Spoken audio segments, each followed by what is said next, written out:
Let's talk about bridges, shall we? Bridges are something that have helped connect all sorts of land masses in the world today.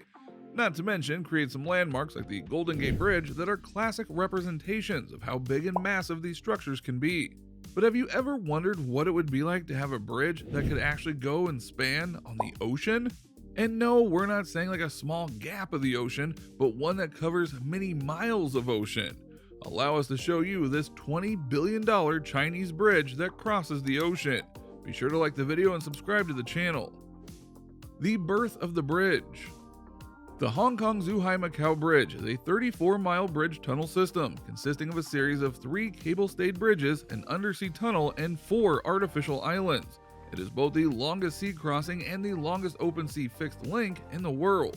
The HZMB spans the Lingding and Zhuhai rivers, connecting Hong Kong, Macau, and Zhuhai, 3 major cities on the Pearl River Delta.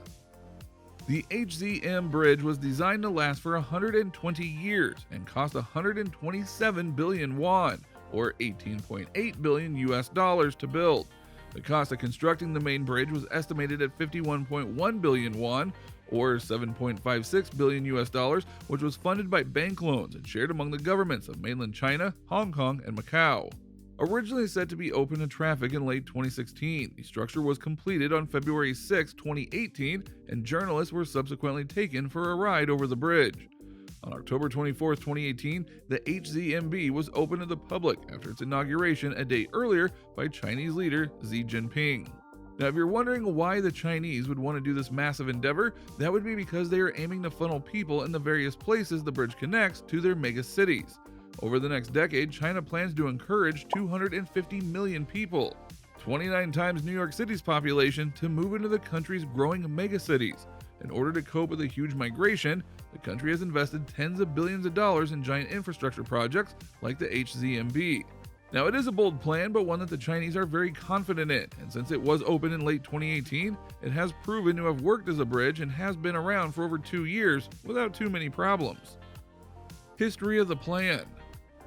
Hopewell Holdings founder and then managing director Gordon Wu proposed the concept of a bridge tunnel linking China, Hong Kong, and Macau in the 1980s, which just goes to show how long this concept has been around and how long it took to finally get made. Wu stated that he got the idea in 1983 from the Chesapeake Bay Bridge Tunnel. In 1988, Wu pitched the concept to Guangdong and Beijing officials. His proposed bridge would have ended at the Chinese village of Tangier, and a new road would have continued south through Zhuhai before terminating at Macau. Discussion stalled after the Tiananmen Square massacre in mid-1989 unnerved Wu and other foreign investors and caused Hopewell's Hong Kong share prices to plunge. The route proposed by Wu was promoted by the Zhuhai government under the name Lingding-Yang Bridge. In the mid-1990s, Zhuhai built a bridge between the mainland and Kiao Island that was intended as the first phase of this route, though the full scheme had not been approved by either the Chinese or Hong Kong government at the time. China's central government showed support for this project in December of 1997. The new Hong Kong government was reluctant, stating that it was still awaiting cross-border traffic study results, and Hong Kong media questioned the environmental impact of the project with regard to air pollution, traffic, and marine life, a thing that definitely would be brought up now. In December of 2001, the Legislative Council of Hong Kong passed a motion urging the administration to develop the logistics industry, causing the construction of a bridge connecting Hong Kong, Zhuhai, and Macau. In September of 2002, the China-Hong Kong Conference on Coordination of Major Infrastructure Projects agreed to a joint study on a transport link between Hong Kong and Pearl River West. To coordinate the project, the Advanced Work Coordination Group of HZMB was set up in 2003. Officials from 3 sides solved issues such as landing points and alignments of the bridge, operation of the border crossing facilities, and project financing. Construction. Construction of the HZMB project began on December 15, 2009 on the Chinese side, with then Politburo standing member and Vice Premier of China holding a commencement ceremony. Construction of the Hong Kong section of the project began in December of 2011 after a delay caused by a legal challenge regarding the environmental impact of the bridge. The last bridge tower was erected on June 2, 2016. The last straightened element of the 4,860-meter-long straight section of the undersea tunnel was installed on July 12, 2016, while the final tunnel joint was installed on May 2, 2017. Construction of the main bridge, consisting of a viaduct and an undersea tunnel, was completed on July 6, 2017, and the entire construction project was completed on February 6, 2018. During the construction, 19 workers died. The impact. The HZMB links three major cities, Hong Kong-Zhuhai-Macao, which are geographically close but separated by water. With the bridge in place, traveling time between the cities was cut down from 4 hours to 30 minutes on the road. Now that is a huge difference and benefits all involved for a variety of reasons, including cost, pollution, and so on.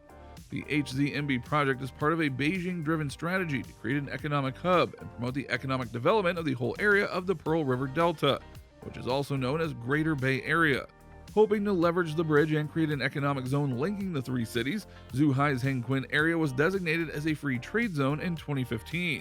Now the bridge is not open to public transit, so only certain vehicles, shuttles, freight cars, and private cars with permits are allowed to cross. Pedestrians and bicyclists are prohibited. Unintended side effects.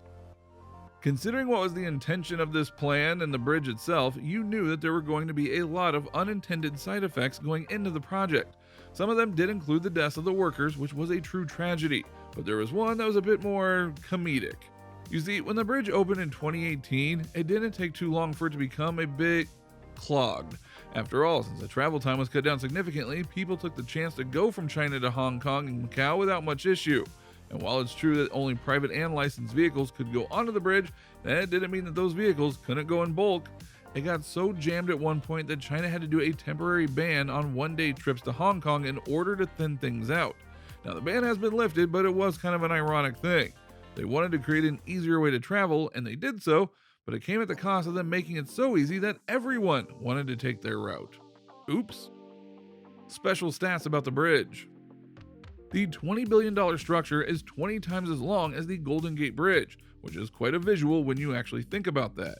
The title of world's largest sea bridge previously belonged to the Jizhou Bay Bridge, which stretches 26.3 miles. Did you know that was the case? Now, the Hong Kong-Zhuhai-Macao Bridge is designed to last for more than a century, with a capacity to withstand major storms and earthquakes.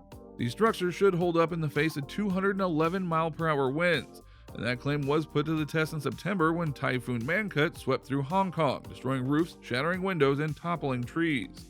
The bridge is made of 420,000 tons of steel, enough to build 60 Eiffel Towers, which is another visual that is interesting to picture, and shows the great lengths that China went in order to make this bridge a reality. More bridges like this may come. While we've all seen bridges span a mile, maybe two, the idea of one going over 30 miles across a part of an ocean is not something you see every day. But China not only did it, they were able to make it work and have a positive impact on the areas touched by it. The question now becomes, can we go bigger? Just think about it. What if there could be a bridge that spanned not just longer, but was able to bridge certain countries or areas that you have to fly to or boat to otherwise? That would be a massive undertaking, but yes, the results could be life-changing. If nothing else, these massive bridges that China has built is a true test to show how big we can make these things. So the only question now is, how much bigger can we go? So what do you think? What do you think of this bridge by the Chinese that is 20 times longer than the Golden Gate? Can you believe that they were even able to make this happen? What do you think is the most impressive part of this bridge? And would you want more bridges like this to go and be made? If so, where would you want to put it? Let us know in the comments below. Be sure to subscribe, and we'll see you next time on the channel.